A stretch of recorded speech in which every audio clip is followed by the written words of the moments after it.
Olá, de volta então com o nosso diálogo franco, hoje com o Dr. Zurita, como eu disse no início, um dos maiores conhecedores de cooperativismo, um consultor que conhece cooperativismo como ninguém nesse país.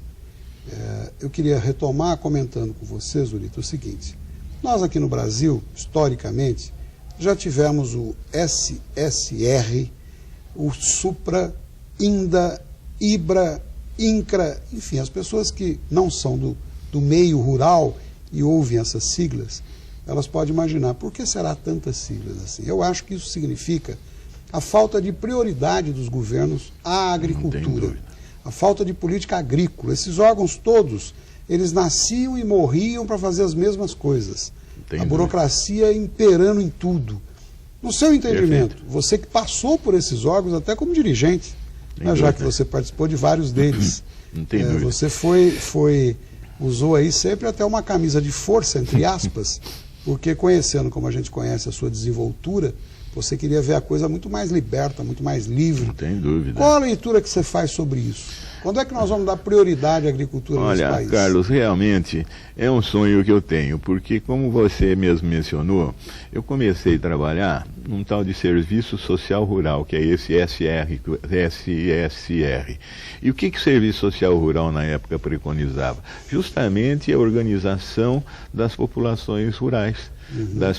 Dos pequenos proprietários, todo aquele trabalho no sentido de incentivá-los. Mudou o governo, mudou a sigla.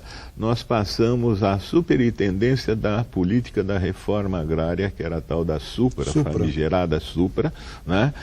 Na época dirigida por pessoas, vamos dizer assim, sei lá se eram de esquerda, mas eram muito criticadas na época, né?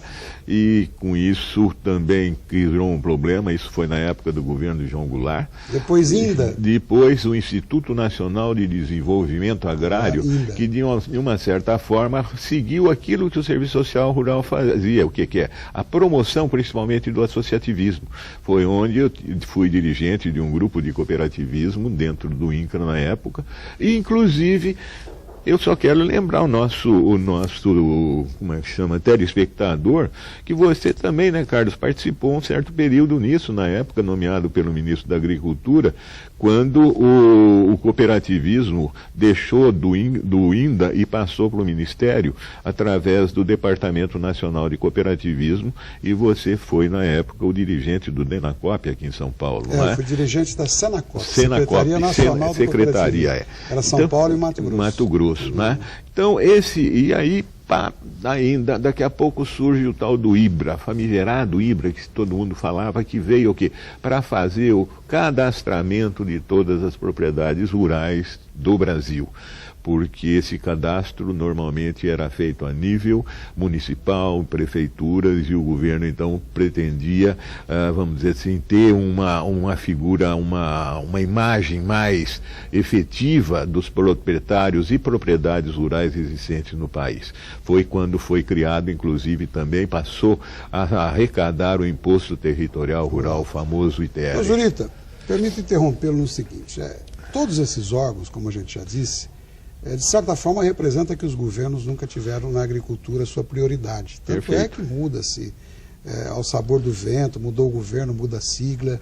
E eu falo isso muito à vontade com você, porque eu sei que você sempre foi um estudioso do setor, né, envolvido com o setor. Aliás, agora no Sebrae, eu quero até aqui citar, o telefone do Sebrae na região, aqui em São José dos Campos, é 3922-2977. É de São José dos Campos, está aí na tela também, se você tiver algum interesse em manter contato lá. Isso aqui não é um comercial do Sebrae, até poderíamos fazer, porque é um órgão de apoio à pequena e média empresa, etc. Mas em respeito à sua presença aqui, eu faço questão de citar o telefone e dizer às pessoas que, como você disse, está à disposição. A reforma agrária no Brasil, me parece que foi uma sucessão de fracassos, você não considera assim?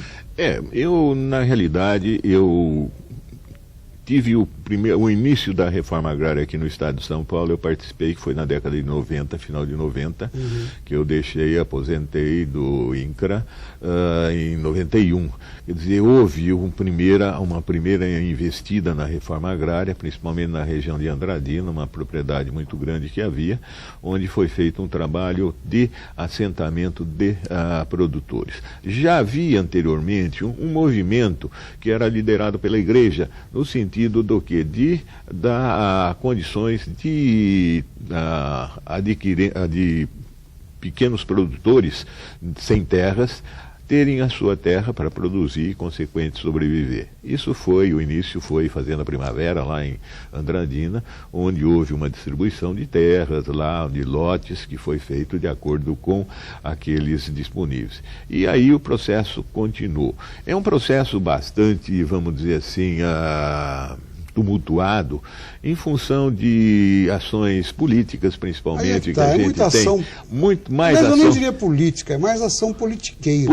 Justamente. Aí, de repente faz um tumulto e o objetivo... É politiqueira porque surgiu nesse processo todo muitas figuras que acabaram ocupando alguns cargos públicos em função do quê? De fazer aquela demagogia junto com esses pequenos produtores. Aliás, conta-se uma história que o presidente Figueiredo, general Figueiredo, irritado uma vez com um cidadão que foi beneficiado com terra na reforma agrária naquela época, aí o Figueiredo disse ao cidadão: peraí, o senhor recebeu o trator, recebeu incentivo, recebeu a terra, o que o senhor precisa mais para produzir?